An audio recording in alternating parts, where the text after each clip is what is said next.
I never imagined my wife could be so cruel. Searing pain ripped through my stomach as I doubled over, barely able to keep myself upright against the rusty gas pump. My breaths were shallow, my vision blurring at the edges. Yet the only thing, louder than the agony coursing through my body, was the sound of their laughter. Serena, my wife of 4 years, sat in the driver's seat of our luxury SUV, her manicured fingers tapping rhythmically against the wheel as she smirked at me through the open window.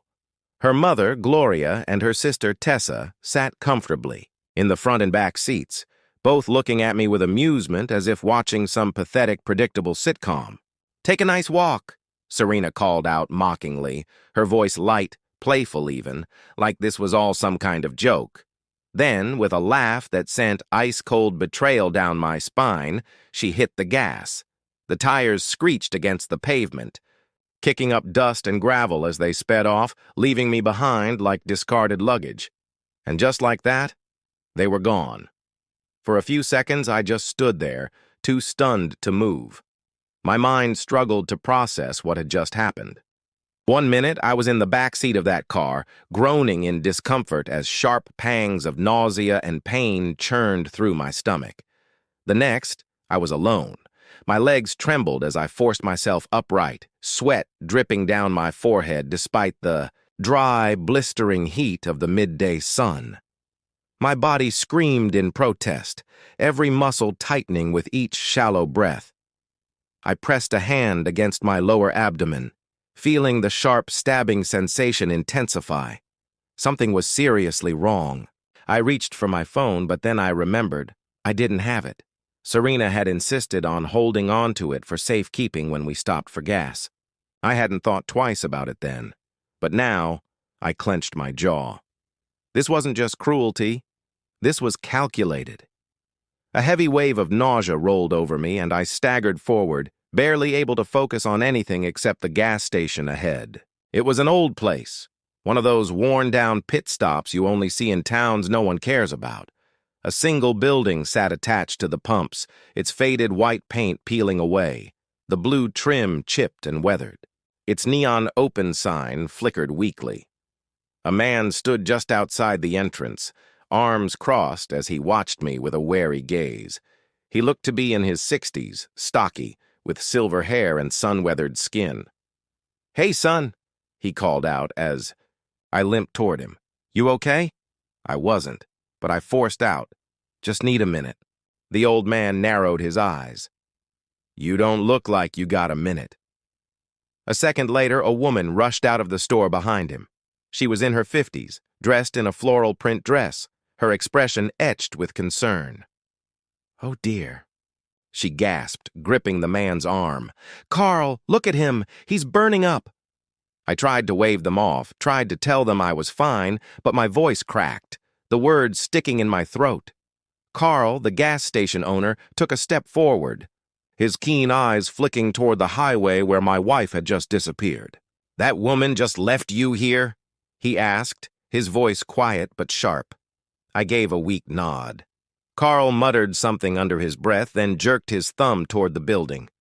"Come on inside. Ellen, get him some water." I didn't argue. I couldn't. With every step I took, my legs felt heavier, my vision swimming. The moment I crossed the threshold into the small air-conditioned shop, the cool air wrapped around me like a cruel reminder of how weak I'd become. My hands gripped the edge of the nearest counter as I sucked in a breath. Ellen hurried over with a bottle of water, but her gaze was locked on Carl, concern darkening her features. "Something's not right, Carl. Look at his color." She was right. Even I could feel it. Carl exhaled through his nose and tilted his head toward the security cameras mounted on the walls.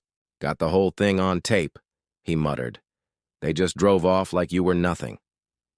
A lump lodged itself in my throat. It wasn't just about the physical pain anymore. It was the realization that the woman I had shared a home with, a life with, the woman who had once sworn to love and protect me, had thrown me away like I didn't matter. Like I never had. Ellen reached for her phone. "I'm calling the news." I snapped my head toward her. "Wait." She gave me a look that left no room for argument. People need to know, what kind of person does this to her own husband? Carl let out a low grunt of approval. Damn right they do. I should have felt humiliated. I should have begged them to stop, to let me disappear quietly, to keep this shameful, gut-wrenching moment from becoming anyone else's business. But as I leaned against the counter, my body trembling from pain and exhaustion, I realized something deep in my bones. I didn't care. Let them call the news. Let the cameras come. Let the whole world see exactly what kind of woman Serena really was. I called her back. She picked up on the first ring. "Oh my God, you're alive!" she shrieked. "I swear to God, I thought you were—" "I'm here," I choked out, rubbing a hand over my face. "Barely." She exhaled sharply. "Jesus, do you even know what's happening?" I frowned. "What do you mean?" Nicole let out a short, humorless laugh. "You're all over the internet." I sat up slightly, wincing at the dull pain still throbbing in my side. "What?" She didn't even hesitate. "You and Serena. Your story exploded overnight.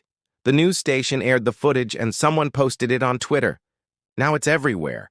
You're trending #1, dude. Serena's face is all over social media and people are furious." I swallowed, trying to process her words. "She has no idea what's coming, does she?" Nicole snorted. "Nope." Last I checked, she was still posting vacation selfies, totally clueless. I unlocked my phone, my fingers trembling slightly as I opened Twitter. The first thing I saw was my own face, pale, exhausted, caught mid-interview with Lisa Monroe. The headline beneath it was brutal. "Wife abandons husband to die, laughs as she drives away." I scrolled, my eyes widening at the sheer number of posts. Thousands of people were talking about it, commenting, sharing the footage, and the responses were ruthless. "This is the most heartless thing I've ever seen. Who does this to their own husband? Serena Wilson? You better hope you never need help because the world is done with you. I hope this man sues the hell out of her. He almost died." Her mother and sister laughed too. What kind of monsters are they? Everywhere I looked, people were tearing Serena apart. Not just her entire family. Then I saw it. A screenshot of Serena's latest Instagram post. A picture of her, Gloria, and Tessa lounging by the beach, sunglasses on, cocktails in hand. The caption read, "Finally, some peace and quiet, beach vibes, no more drama." My stomach twisted. She had no idea. The comments under her post were merciless. "Peace and quiet? Your husband almost died, you psychopath. Did you get peace after leaving your husband to suffer? You deserve everything coming your way. I hope you enjoy this vacation because when you get back, your life is over." It was happening. The world was seeing her for who she truly was. I clenched my jaw, scrolling further until I came across something even more shocking, a statement from her own father. I read it twice, my breath catching. I am horrified and ashamed by my daughter's actions. As of today, I am cutting financial support and severing all ties. She does not represent the values of our family. Nicole's voice cut through my shock. "Did you see it?" I exhaled. "Yeah, I saw it. She's done for." "And you know what?" Nicole muttered. "She deserves it." A part of me agreed, a big part, but it still didn't feel real. The woman I had once loved, the woman I had fought for, had betrayed me in the worst way possible, and now the whole world knew it. I rubbed a hand over my face. "This is insane," Nicole huffed. "You haven't even seen the best part yet." I frowned. "What do you mean?" She sent me a link. I clicked it, and my screen filled with an email exchange, leaked messages between Serena and her mother. My blood turned to ice. "We need to make him look unstable. Once he's out of the picture, we'll make sure he's not in the baby's life anymore." The world faded around me. Baby. I read it again, my breath catching in my throat. They weren't just trying to abandon me. They were trying to erase me. Nicole's voice was cautious. I don't know if she actually... She's pregnant, I whispered. Silence on the other end. Then quietly, I think she was planning to be. A cold rage settled in my chest. She had been planning to get rid of me, not just from her life, but from her future. The phone nearly slipped from my fingers as I exhaled, trying to steady myself. This wasn't just about abandonment anymore. This was war. And Serena, she had no idea what was coming. A sharp knock at my hospital door made me look up. A man in a dark suit stepped inside, followed by another in a police uniform. The first man flashed a badge. Mr. Callahan? I blinked. Yeah. I'm Detective Marcus Hill. This is Officer Reynolds. We'd like to ask you a few questions about your wife. I didn't hesitate. Ask me anything.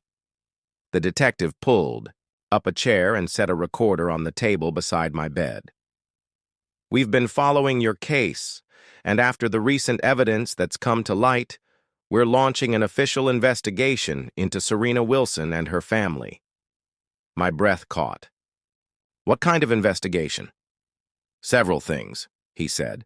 First, the abandonment itself. In this state, leaving a spouse in a life-threatening situation could be considered criminal negligence. Since your appendix ruptured and you were in clear distress at the time, that might hold up in court.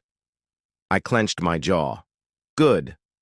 But, he continued, the bigger issue is these emails. He tapped his phone. If we can prove that Serena and her mother were actively plotting against you, especially if they were trying to frame you as unstable, we could be looking at charges for conspiracy, fraud, and possibly even malicious intent to defraud an individual. I exhaled slowly. And what about Gloria? His expression darkened. She's under investigation for financial crimes. The IRS is already involved. If the fraud allegations hold up, she could be facing serious jail time. I almost laughed. This was poetic justice at its finest. Serena and her family had spent years looking down on me, mocking me, treating me like I was beneath them. And now they were the ones under scrutiny. I leaned back against the pillows, my body still weak but my mind sharper than it had been in days. So what happens next? Detective Hill folded his hands. We need to gather more evidence. Would you be willing to testify if this goes to court? I didn't hesitate. Absolutely. He nodded. Good. We'll be in touch. As the officers left, I stared at the ceiling, my thoughts racing. Serena had no idea what was coming. She was still sipping cocktails on the beach, still laughing with her mother and sister, still thinking she had gotten away with it. But the walls were closing in, and when she finally realized what was happening, it would be too late. The next sign that Serena knew something was wrong came in the form of another text. Serena, why aren't you answering? Call me. Now. I stared at the message, my lips curling in disgust. Oh, now she wanted to talk? Now that the whole world knew what she did? Now that her father had publicly disowned her, her family's reputation was in ruins, and the police were circling like vultures? She didn't care when I was hunched over in agony, stranded in the middle of nowhere, clutching my stomach and gasping for breath. She didn't care when she laughed and sped off with her mother and sister, leaving me to die. But now that, she was the one drowning. She wanted me to throw her a lifeline? Not a chance. I locked my phone without replying, sinking deeper into my hospital bed. My body still ached, my stitches pulling uncomfortably whenever I moved, but the pain was manageable. The real ache, the one buried in my chest, was finally starting to ease, because for the first time in years I had the upper hand, and Serena was about to feel every ounce of what she had done to me. I turned on the hospital TV and flipped to the news. Her face was everywhere. Exclusive. Leaked emails reveal. Serena Wilson's attempt to frame husband high society scandal. Gloria Wilson, under IRS investigation for financial crimes. Police considering charges against Serena Wilson for abandonment and fraud. A clip played on screen, footage from a local news crew who had tracked Serena down at the luxury resort where she, Gloria, and Tessa had been hiding out. The camera zoomed in as a reporter shoved a microphone toward her. "Serena, do you have anything to say about the allegations against you? The leaked emails? The police investigation?" Serena's expression was tight, her usual composure cracking. She wore oversized sunglasses, her lips pressed into a firm line. "No comment," she snapped, shoving past the reporter. Tessa, walking beside her, was less controlled. "This is harassment. We're being bullied." Bullied? I let out a bitter laugh. These women had spent years making my life miserable, treating me like I was disposable. Now, they were getting a taste of their own medicine. The reporter didn't let up. "Serena, did you abandon your husband at a gas station while he was suffering from a medical emergency?" Serena stopped in her tracks, turning toward the camera. "That story has been blown way out of proportion," she said, forcing a tight-lipped smile.